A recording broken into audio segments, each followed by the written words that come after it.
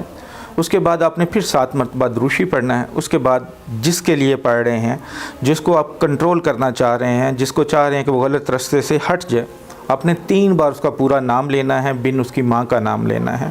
اگر عورت ہوگی تو نام بنت ماں کا نام لیں اور دعا کریں کہ یہ غلط رستوں سے ہٹ جائے، آپ کی بات سنے، آپ کی بات مانے۔ جو بیوی ہوگی وہ تو خاوند کو کنٹرول کرنے کے لیے پڑھے گی، دعا کرے گی اور برے کاموں سے باز رہنے کے لیے دعا کرے گی۔ جو والدین ہوں گے وہ بھی اپنی اولاد کے لیے جب کریں گے تو غلط کاموں سے رکنے کے لیے دعا کریں گے اور اپنا فرما بردار ہونے کے لیے دعا کریں گے۔ 7 دن یہ عمل کریں۔ جس کے لیے آپ یہ عمل کر رہے ہیں اگر وہ آپ کے پاس رہتا ہے تو پھر آپ کسی پانی پہ بھی دم کر لیں، وہ پانی اس کو پلا دیں۔ اگر وہ دور رہتا ہے تو تصور میں دم کر دیں۔ 7 دن اس عمل کو کر لیں، انشاءاللہ جو بھی غلط راستے پہ آپ کا چاہنے والا چل رہا ہے، آپ کی بیوی، آپ کا خاوند یا آپ کے بچے، ایون بچے اگر ماں باپ میں سے کوئی غلط راستے پہ چل رہا ہے تو ان کے لیے بھی کر سکتے ہیں۔ آپ یہ عمل کریں، انشاءاللہ غلط رستوں سے وہ ہٹ جائیں گے، آہستہ آہستہ نیکی کی طرف آئیں گے، آپ کی بات سنیں گے، آپ کی بات مانیں گے۔ یہ بہت ہی مجرب، بہت ہی آزمودہ عمل ہے، پورے یقین کے ساتھ کریں گے تو آپ کو ضرور فائدہ ہوگا۔ جو میرے بھائی بہن دعا میں شامل ہونا چاہتے ہیں، ہاتھ اللہ کے بارگاہ میں اٹھا لیں، جھولی کو اپنی پھیلا لیں اور سچے دل سے رو کر، اگر آنسو میں نہیں آ رہے آنکھوں میں تو رونے والی آواز میں رونے والی شکل بنا لیں اور اللہ کے حضور دعا کریں۔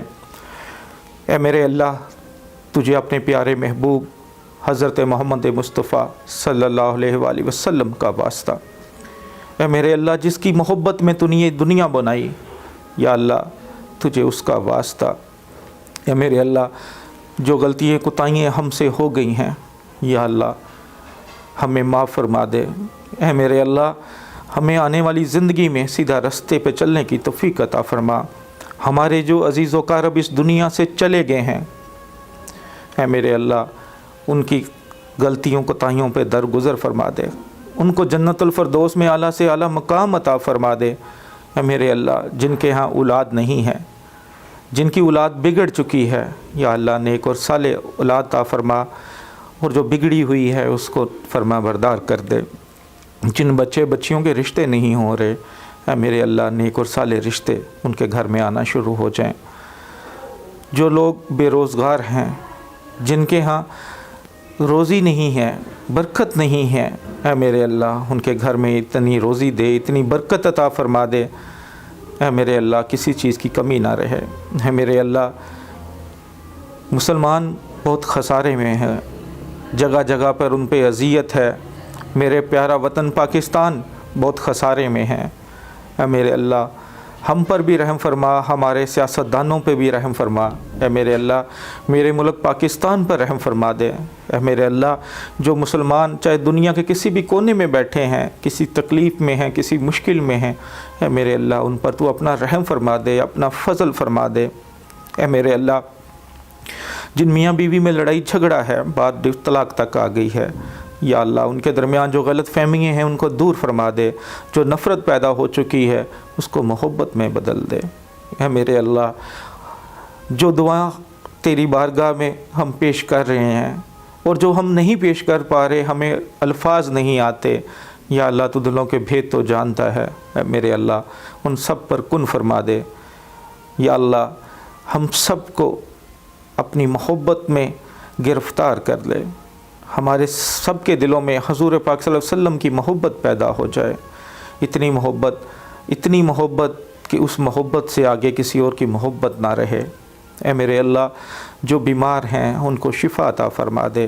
اے میرے اللہ میرے زبان میں، میرے ہاتھوں میں اتنی تاثیر دے دے کہ میں دوسرے مسلمان بہن بھائیوں کے کام آ سکوں، ان کے فائدے کے لیے کر سکوں۔ اے میرے اللہ مجھ پر اپنا رحم فرما، ہم سب پر اپنا رحم فرما۔ آمین ثم آمین۔ دعا میں یاد رکھیے گا۔ السلام علیکم ورحمۃ اللہ وبرکاتہ۔